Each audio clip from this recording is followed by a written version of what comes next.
GoPro 13 Black and 13 Mini are right around the corner. GoPro's currently telling us that they're going to ship out on Sunday, which means next week we're going to have them in hand, and I cannot wait. I am already going to be designing cases for these cameras. I've ordered both a 13 and a 13 Mini. I'll have them both on day one, and I'll be making the roughest, ruggedest cases out there.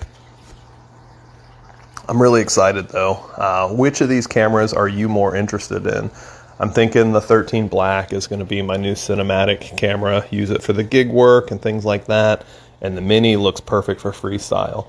It's lightweight. It looks fairly durable, but it's so much smaller and lighter. Lacking a few features, just like the original Session was a step down in image quality.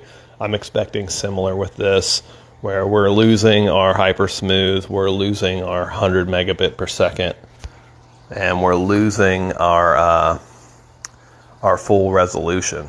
But in taking that step down, hopefully we get a camera that doesn't overheat, and much lighter. We shall see though. Proof is in the pudding. GoPro has all the opportunities to make it right here, and we'll find out real soon this week. I'll let you know.